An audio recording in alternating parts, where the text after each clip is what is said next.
campers, welcome to Bible Gems. Today, we're gonna learn about Hannah and Peninnah. Actually, it's Peninnah. Right. Hannah was sad because she couldn't have any kids. But you know who could have lots and lots of kids? Panera. No, Julie, it's Peninnah. Peninnah would make fun of Hannah for not being able to have any children. Mean old Pandora. No, Julie, it's... Never mind. So Hannah went to the temple and prayed to God that she could have a son. And then... Oh, it's time to start. Let's go. No, Julie, we're not done talking to the campers yet. Oh. Anyway, like I was saying, Hannah went to the temple and then... Oh, there's the music. It's time to start. Let's go. No, Julie, hold your horses. What horses? Stay tuned to find out what happens to Hannah and Penelope. You aren't even trying anymore. We should really go check on those horses.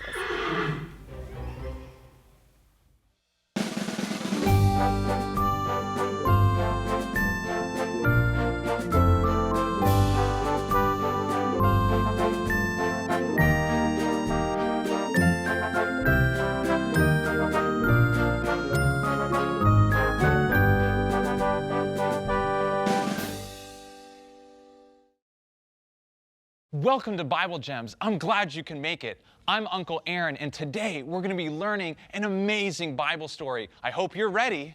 Auntie Linda!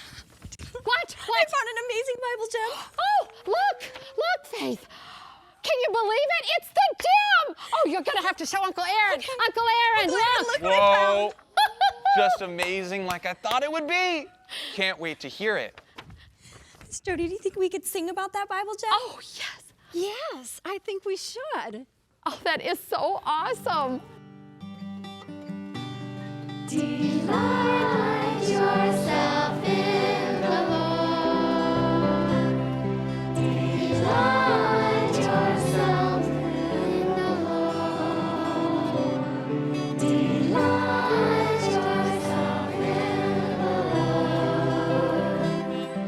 And He shall give you the desires of your heart.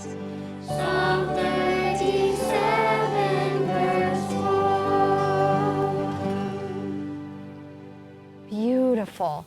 We do have a special story of a lady that delighted herself in the Lord. I think that was the gem you found today, wasn't it? It was. Sure was. Awesome. Well, I'm going to tell you about a very special lady, and her name was Hannah. And she lived with Elkiah, her husband, and also she lived with the second wife, Peninnah.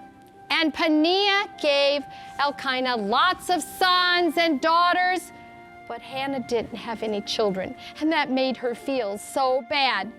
And so as they were getting ready each year to go to Shiloh to worship the Lord, Peninnah was getting everything ready. And so she asked if she needed any help.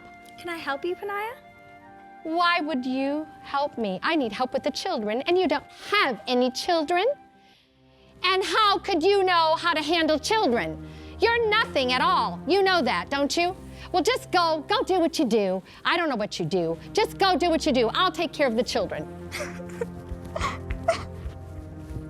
Every day, she was meaner and meaner to her. But at last, they went to the feast. But her husband, Elkanah, he went to the temple. And there in the temple were two men. And they were evil. And they were saying, no, I want more money. But I've already given you the amount of money that is needed. Give it to me now. All right, but this isn't the right. Give it to me. Do you want trouble? So they give it to him. And so when they did the sacrifice and he went to take his portion and give the portion, the priest would get a little bit. He said, no, we want double the amount. We want more. But this is the amount that you're supposed to have. And I need, give it to me now. Are you going to give me any trouble? Shake your head. No. And so he took it and he went back to his family. He was very sad. because there was a priest, and priest Eli, and he didn't make his sons mine, and so his sons were more and more wicked, and less people were coming to worship because of his wickedness. So he came back and he gave a portion to Peninnah, and then he gave some to her sons. But to Hannah, he gave her a double portion, and he handed it to her. Here's your portion, and I'm going to give you an extra portion. But Peninnah was very angry. I don't know why you'd give her an extra portion. She isn't anything anyway. She doesn't even have any children. Has she given you any sons? No, she has not. I don't know what you're even doing here. Get out of my sight. But Elkanah followed after her, and he said, why are you sad? And why are you hurting? Am I not better than 10 sons? And she just cried, and he came back to the feast, and she ran, and she ran, and she finally came to the temple. Who would hear her but God? So she fell down on her knees, and she was crying. And she was swaying and crying. Oh, God, help me.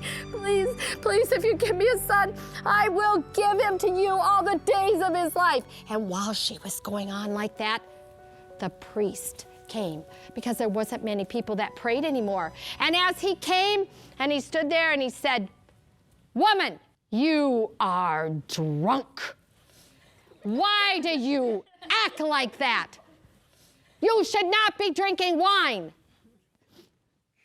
She said, oh no, my Lord, I have not drank any wine or strong drink. I am very sad in my heart, and I was just asking God for something, that he would give it to me.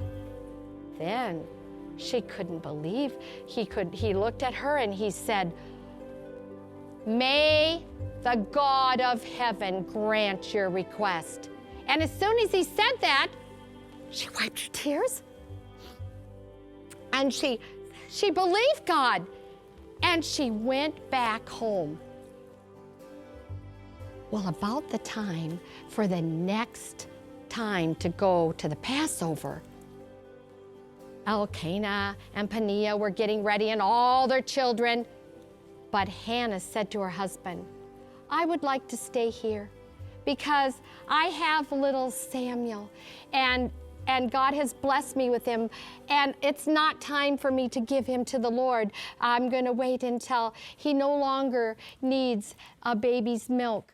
I will keep him with me and teach him all the days of his life. So he was little, and they went off to the feast, and they came back. And another year went by, and they went off, and they came back.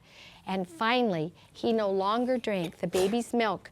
And his mother, every day, she set him at her feet, and she read to him. She read to him from the precious gems of the Bible, and she told him all about how God loved him and how great God was and what a privilege it was to serve him. And she'd say, do you know what Samuel means?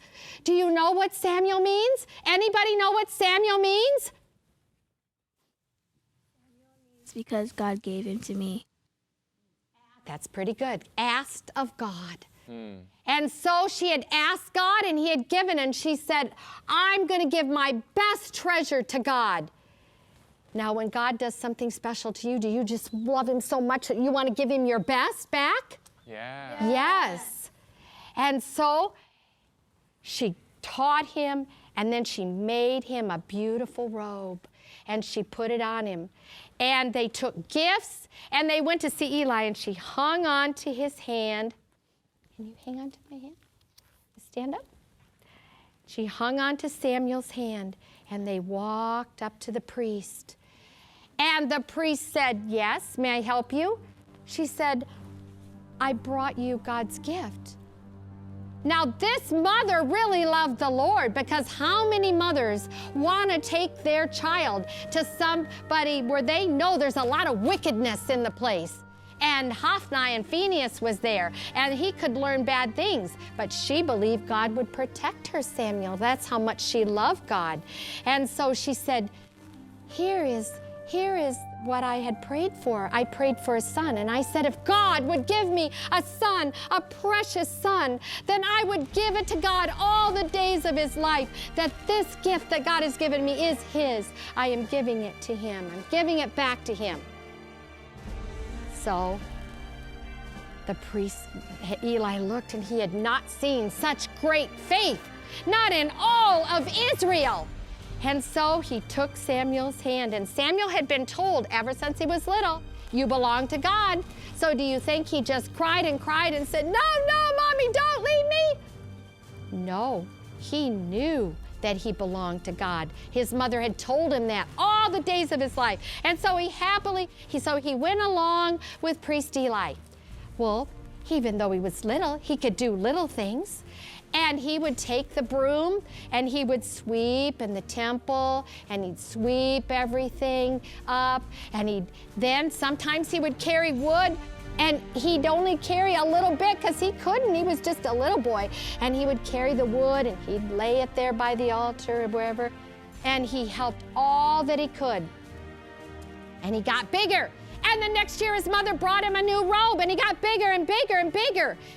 And then one night he was sleeping in his tent, and he heard a voice, Samuel. And Samuel went running to Eli to wake him up. Yes, what is it, my son? Here I am, for you called me. Well, I did not call you, my son. Go lay down again. The second time he heard the voice, Samuel! And Samuel went running again. What is it, my son?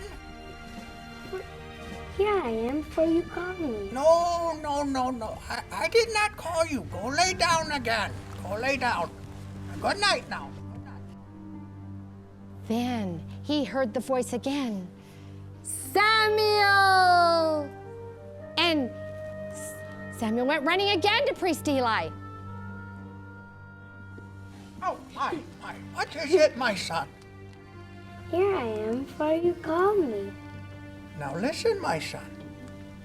If you hear the voice again, say, speak, Lord, for thy servant heareth. Okay? Okay, go lie down now.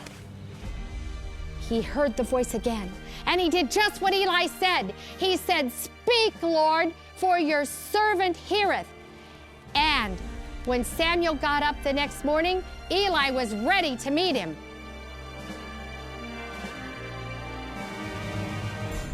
Samuel, my son, what did God tell you in the dream last night? God will judge you and your sons. Blessed be the name of the Lord. And Eli accepted that, because though his sons were so evil, they could not be in their priest office anymore. Well, boys and girls, that's all the time we have for now. Remember to search for your gems in the scriptures, and we'll see you next time on Bible Gems. Bye-bye.